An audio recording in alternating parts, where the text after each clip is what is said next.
Tiene la palabra el diputado Juan Cabandier. Gracias, presidente.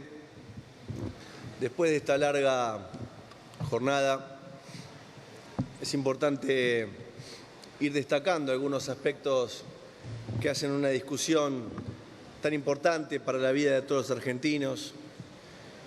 Y me animo a decir, presidente, que esta es una ley en principio rara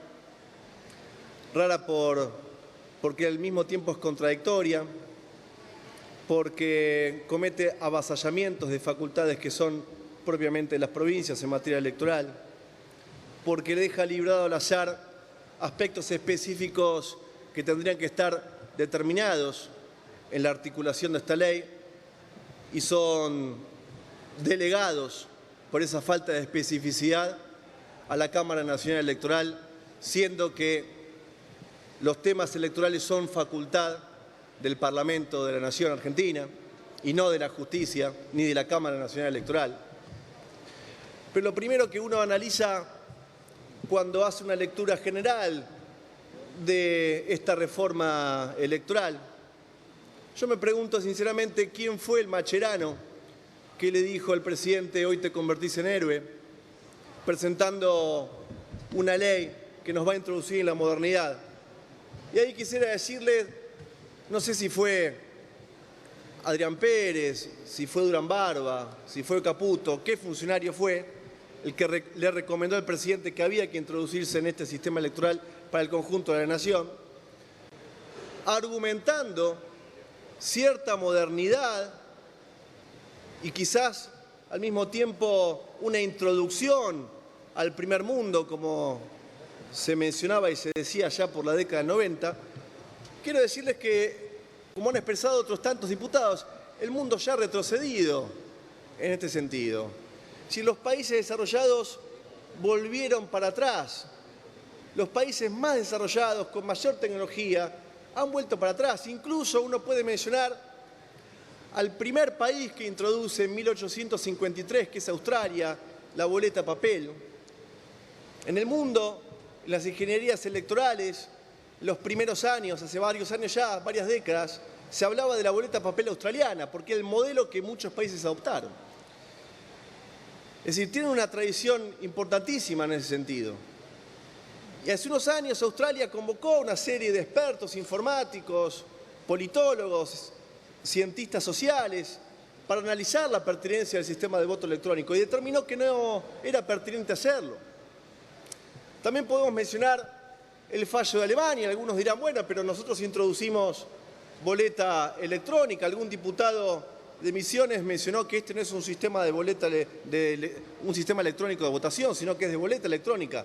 Muy por lo contrario a lo que dijo ese diputado.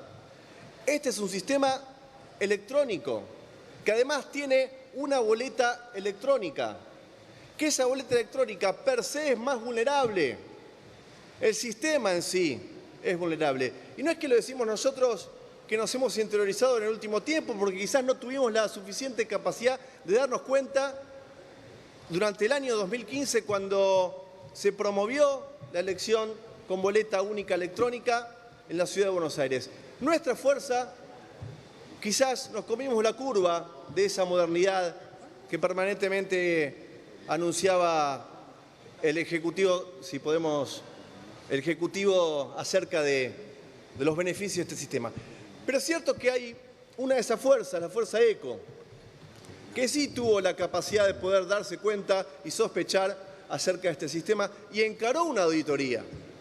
Por eso uno se pregunta cómo los diputados más cercanos al hoy embajador Martín Lustó, que saben que la auditoría encarada por Martín Lustó determinó que esa elección era vulnerable y que el mismo Lustó recorrió algunos medios de comunicación poniendo un manto de dudas acerca del resultado electoral en su competencia con el actual jefe de gobierno de la Ciudad de Buenos Aires, Horacio Rodríguez Larreta.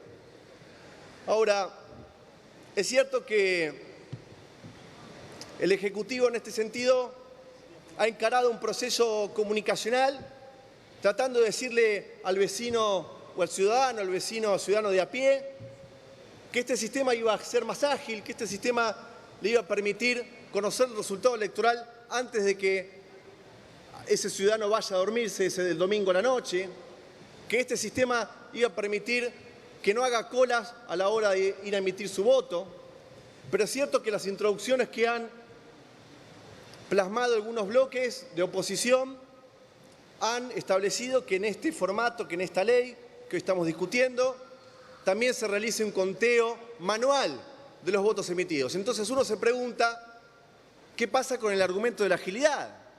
Porque ahí se cae el argumento de la agilidad, porque va a tardar el mismo tiempo que se tarda con el sistema actual, de voto papel. Y ahí uno también se pregunta, ¿qué pasa con los radicales? ¿Qué pasa con los correligionarios radicales? Que están yendo en contra de lo que está establecido en la ley Saspeña, porque la ley Saspeña no habla de agilidad del voto, tampoco la ley Saspeña habla de que los ciudadanos tienen que ir a dormirse antes conociendo el resultado de la elección, sino que habla de obligatoriedad, sino que la ley Saspeña habla también del voto secreto. Y ahí es cuando uno introduce el elemento que ha sucedido en otros países en el mundo acerca de las sospechas o la vulnerabilidad y la ventana de ataque que tiene el sistema electrónico en el mundo. Por eso es que países como Irlanda, como Finlandia, como Francia, como Israel, como Holanda, como Noruega, como Italia, han retrocedido en ese sistema. Y Alemania, en su fallo, donde dice con claridad que si un ciudadano tiene que tener conocimientos específicos para poder determinar si el sistema es transparente o no, en tal caso es imposible realizar una elección donde en el medio de la voluntad del elector hay una computadora, porque esa computadora tiene un número de registro y porque es muy fácil. Y seguramente todos los que estamos acá hemos fiscalizado una elección. Cuando uno fiscaliza una elección, tiene la boleta con los electores que corresponden a su mesa. Y si uno empieza a anotar el número de orden de cada elector con un sistema binario o con las rayitas que usamos para el truco o con un número común, y después establece una comparación o un cruce con el orden de llegada o con el orden de votación que está registrado en la máquina o que puede estar registrado en el chip de la boleta electrónica, determina a quién votó cada uno. Entonces, este sistema es pasible de romper con el voto secreto. Y mire, yo no quiero ser prejuicioso en ese sentido, presidente, pero si yo analizo que la base de datos de ANSES, la base más exhaustiva que tiene el Estado, hoy la tiene el equipo de Durán Barba, que está en la Secretaría de Comunicación de Presidencia de la Nación, y que al mismo tiempo la información financiera de todos los que están bancarizados también obra en el Banco Central, yo puedo hacer una relación muy fácil. Si con esa información, más sabiendo a quién votó cada elector, 1 más 1 en ese sentido es 2. Y mire, los que vivimos en la ciudad de Buenos Aires, en los últimos tiempos, en los últimos años, hemos recibido vía mail, vía SMS o redes sociales la comunicación del gobierno de la ciudad diciéndonos que la reta iba a estar a 10 cuadras de nuestra casa o a la vuelta de nuestra casa dando una charla con vecinos. O sea, están georreferenciando la información del Estado con fines políticos. Ni hablar si además van a tener la base de datos de ANSES o la información financiera. Van a tender a dirigir las decisiones de las personas con ese conjunto de información. Entonces, presidente, también podemos hablar de esas ventanas de vulnerabilidad que tiene el sistema a través de lo que conocemos como el multivoto. El multivoto se puede ejecutar porque la boleta electrónica tiene un chip y ese chip de la boleta electrónica no tiene la capacidad de información, de almacenar información de un voto. Muy por lo contrario, ese chip puede almacenar hasta 12 votos. Y una persona con su celular puede alterar la información de ese chip y emitir 12 votos. Y uno ahí me podría decir y argumentar y contrarrefutar. Dice, bueno, pero después se tienen que contabilizar, porque fue una de las introducciones que me introdujo el Frente Renovador, que se contabilice también. ¿Y qué pasa si la información de la computadora me da distinto a la información de las boletas electrónicas? La ley no dice nada al respecto. No especifica qué se hace en ese caso. Entonces, presidente, también tenemos que poner el énfasis en lo que mucho se ha hablado durante esta noche, que es la progresividad de un sistema de votación electrónica. Los amigos y compañeros salteños saben muy bien que en la provincia de Salta tuvo un tiempo de prueba de 4 años para implementar en el total de la provincia el sistema de voto electrónico. India, que es uno de los 3 países que utiliza de forma generalizada el sistema electrónico, tardó 26 años. En el mismo sentido, Bélgica, que el 66% de los ciudadanos de Bélgica vota en sistema electrónico, el resto lo hace en formato papel, tardaron 20 años en implementarlo. Y Brasil tardó 10 años. ¿Y por qué quiere introducirlo de la noche a la mañana este sistema?